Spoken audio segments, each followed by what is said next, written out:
Camila Vergara, she's a professor at the University of Essex in the United Kingdom. She's currently in New York City, I think, at the moment, if I'm not wrong, Camila, but is based in the UK. Dr. Vergara is a critical legal theorist, historian, and journalist, originally from Chile. She writes on the relationship between inequality and the law and the possible institutional solutions to systemic corruption. Um, she is the editor of Theoria, a journal of social and political theory, associate editor of Critical Sociology, and organizer of the Venice Multidisciplinary World Conference on Republics and Republicanism. She's the author of Systemic Corruption, Constitutional Ideas for an Anti-Oligarchic Republic. It's actually how I got to know Camilla, was reading about her book and then reading it. So if you're a reader and want to put something else on your list, I definitely recommend getting the book. Her work on constitutional theory, republicanism, corruption, and populism has been featured in leading international journals, such as Journal of Political Philosophy, History of Political Thought, and Rebus, a journal for constitutional theory and philosophy of law. She's also a global public intellectual, with her articles and interviews featured in outlets such as the New Left Review, Jacobin Politico, Revista Plebea, and Il Manifesto in Ret.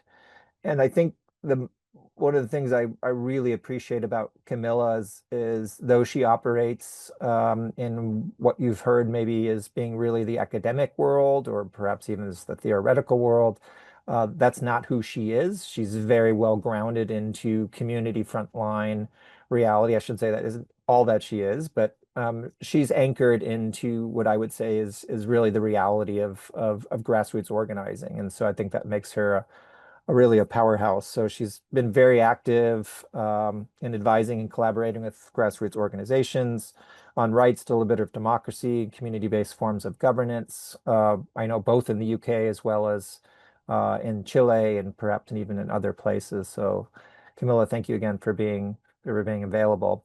I will end here and hand it over to Camilla. Thank you, Kai, for inviting me, and Tish for inviting me to share my perspective and knowledge on, rights of nature and what can we do about it and this important bill. So I'm very happy to be here virtually. As Kai said, I am kind of an academic and also an activist, but what moves me really is activism, like life. I don't think academia is worth it on itself, in a library only, and publishing papers in great journals is not really worth it. What is worth it is to enable action and inspire action. So this is what I'm here. So part of my research is on extractivism and rights of nature. So I want to start with the diagnosis, basically, that today we live in an oligarchic world. Oligarchy just means basically the power of the few to control the life in common. Is a system that basically is perpetuated by the system that we have, that not because we elect people to office means that oligarchy doesn't exist. It's something permanent, I would say. And the electoral system has just obfuscated and obscured this fact that at the end, the people that are calling the shots are the people on top, and that we, as the many and the organized people on the ground, are trying to resist the constant advance of oligarchy. And in terms of the relation with nature, oligarchy has really one straightforward, a relation which is extractivist. I'm going to share some slides that I brought just to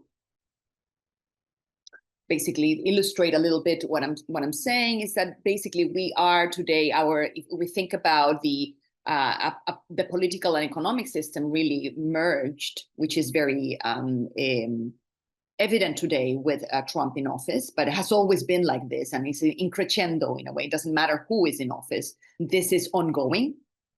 We have that extractivism is basically a mode of accumulation, a new one in a way, an old one, but today that is in steroids, basically, that companies use the law in order to advance their own purposes. So this mode of accumulation is colonial and is oligarchic, and is based on this extraction of wealth, right? From zones that are seen as peripheral to basically the benefit of the center.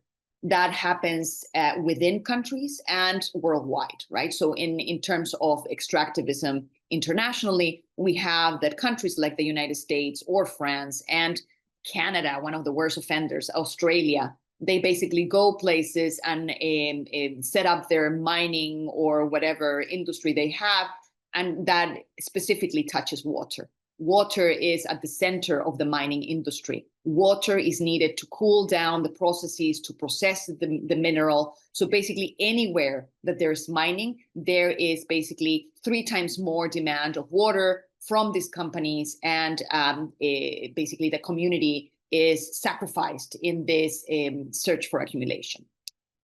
Extractivism is not straightforward in the sense that it's not only private companies doing that, but also public companies. So the state is also complicit in this extractivism. So the state is allowing for private industry to extract, and also extract itself in many countries in which there is public mining industries.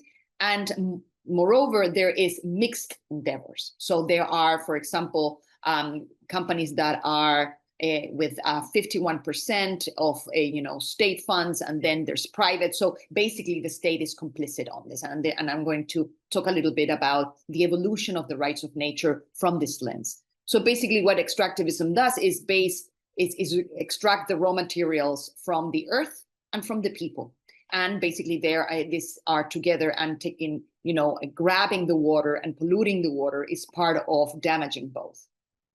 So then we have that environmental law, as we have like the limits that are put to law, to this extractivism, are just basically a regulation of the exploitation of nature. It doesn't prohibit the exploitation. It doesn't even minimize really the kind of pollution, but it's really a regulation of how you're going to exploit and what are the fees that you need to pay if you pollute, right? Or you destroy. And these limits basically are based on these fines. And the problem is that companies have internalized the fines. So they say, okay, it is cheaper actually to pollute and to pay the fine if we're caught than to change our processes and make them, a biocentric or, in relation to nature in a way that it regenerates nature. So it's all in this kind of a calculation of the companies. So at the end, the states are complicit in allowing for this exploitation for a fee, right? And then we have all this kind of like trying to recuperate, but there's places on Earth and there's waters that can never be cleaned, really. That ecosystem that exists there, it can be destroyed if we allow that to happen to begin with. So we need to put kind of sharp limits to extractivism. So I think about the rights of nature with this innovation of how to go beyond the law, go to constitutional law, to something that is more foundational and structuring in a way, which are the rights of nature. So let's go and hack the system in a way, hack this oligarchic system in which extractivism is allowed by incorporating rights of nature into higher law or into some kind of like a legal structure that would kind of help us then hack the system. So I think about the rights of nature as juridical decommodification devices. So if we think about capitalism and extractivism as commodifying everything in life, from things that you need from education to health, right? We have in the United States, healthcare is a commodity. Then we have that everything is commodified. We need to try to get those things out of the market, right? And this is the decommodification process. And this is a very difficult one, because basically you need to go against the state which is allowing this commodification, putting this in the market, right? So rights of nature is a way of taking this out. And this is, I think, how we need to think it, not as an end game, like we have enshrined the rights of nature and then we're done, we drop the mic, we go home, basically. But no, it is actually the beginning of a process of struggle to decommodificate, to protect and preserve and allow for regeneration of those spaces that have been put into the market for extraction. So let's go back to Los Cedros, which is the kind of like the breakthrough here, is that for the first time, the court invokes three rights. So this is the first time that basically really nature is preserved and state initiatives are rolled back. And there are used three types of rights: the rights of nature, the rights of indigenous peoples to previous consultation, and the right of individuals to the water and health environment, so of communities to this kind of right to be in a healthy environment. So they're the three rights working together, which has pushed the frontiers of the rights of nature, okay? And in terms of the rights of nature, the precedent here is that first, you need to establish that there is a potential risk of severe and irreversible damage to nature. So therefore, even if there's protections, even if there's, for example, oil spillage in the river or whatever, that could be completely damaging. So there is a precedent to stop it. Even if you can be protected, you need to really stop it because that potential the risk is too high. And then there is kind of a full scientific certainty. So studies that say that the negative impacts, that the activity will have negative impacts, and therefore there needs to be, factored in. And that it could be a very powerful way of stopping extractivism on the ground. So then how do we fight back? Because in a way, of course, in the United States, we don't have rights of nature at the federal level. We don't have a lot of legislation, but now this bill is promising in the sense that it places the control at the local level. So now I want to talk about the power that people have as the direct democratic power that we can have or we can envision to have in order to fight back against extractivism. So direct democracy, as we define it, is the binding power of the people to basically direct government. So it's not the power to petition, which is not a power, the right to petition, basically to just ask for things or suggest things, and then, government has the right to do whatever.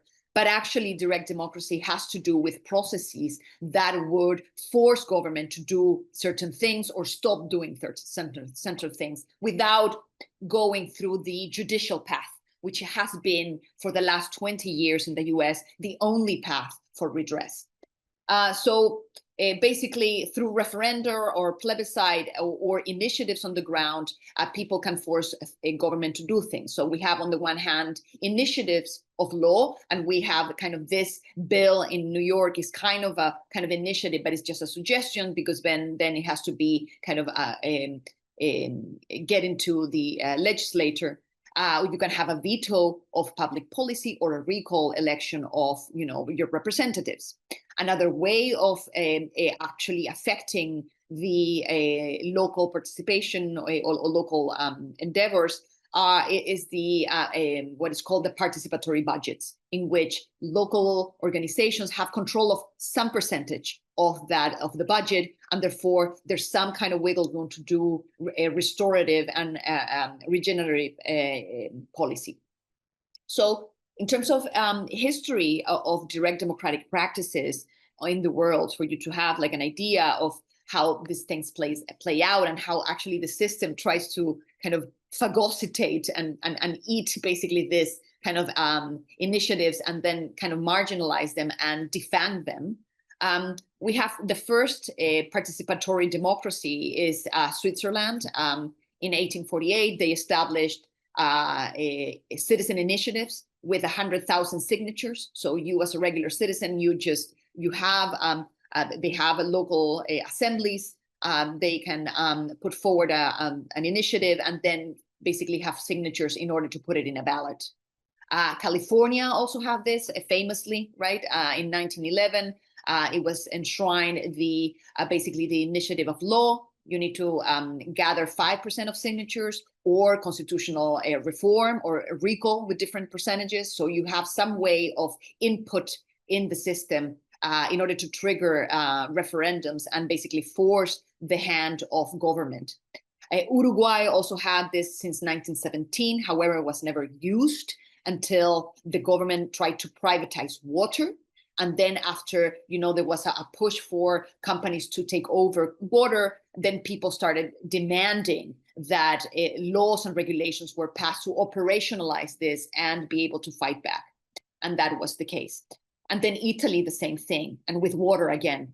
So in 1948, the post-fascist constitution had participatory mechanisms for people to put things in the ballot and then have a national referendum to affirm this. And they stopped the privatization of water through these referendums, but then, and there's different thresholds, and they actually had a recent one that was lost because the threshold for participation in such elections is so high that there's no enough quorum for the thing to pass. And as we know, turnout in elections is very, very low, and people are very dissatisfied with the system. So it's difficult to put things in. You put things in the ballot, but then people don't go to vote. And there's all this problem of mobilizing your resources. And finally, we have the participatory budget initiatives that were born in Porto Alegre in Brazil in 1989. And basically local organizations bid for different projects that can be done on the ground. So instead of kind of forcing government to do things, they have carved out part of the budget in order to do their own projects. And those projects are autonomous completely from the government. They work with the government to actually do things, but it's separated. Okay, so this is kind of the range of things that are outside of the United States. And this is in addition to, of course, indigenous forms of organization. So with this slide, I want to end in order to be very kind of precise on what we mean in terms of direct democracy and participation. And we can do both in a way. It's not that we should only prefer direct democracy as only kind of participation and suggestion, because both have openings, and depending on the legal system. So when we talk about direct democracy, we're talking about, here the green dots are the people or, organizations or whatever. And you have an initiative, you put it in the ballot, and basically either the initiative goes straight into Congress and Congress needs to pass a law to make it happen, or if Congress disagrees, it goes into a referendum, basically, and the people need to decide. And if the referendum is approved, then that is forced into government. Government cannot say no, right? So this is the binding direct democracy, hard kind of like popular power here. Then we have only participation, which are the range of things that we can do in the United States, which is basically to gather signatures, to have an initiative, to put into parliaments, and then basically struggle for it in order for parliament to pass it. So this is where we're at the New York State, right, level, that we have an initiative, people have, allow this initiative to have these feedbacks and put into the legislature, and now it is time to basically struggle to pass it. And why is this important, even if it's not binding, is that basically we have a kind of a scaffolding that is legal scaffolding for us to kind of struggle forward in a way. And this is where the community comes in very strongly, because we have at our disposal avenues of building popular power that will basically allow for this bill to pass or not. But even the struggling of passing it, it's worth it. But if we manage to pass it, that will bring power back to the local level. And at the local level, that is very important. Mayors and all the kind of like the codes of them at the local level, at the district level, it's very flexible. So mayors and other officials can actually allow for participatory mechanisms to be acted upon without needing to change law. So it's easier to have a more flexibility depending on the power that you have on the ground. So you can have at the state level a bill that allows you for this, and then start making, having activities at the local level at very small places in a way, in order to make this new regulation happen. So I'm going to leave you with that. I know that Sitsun has much more to say in terms of how the popular organization can allow for this to happen on the ground, and what are the things that we can be doing in addition to the legal aspect of, trying to push for rights of nature at the state and local level. So thank you.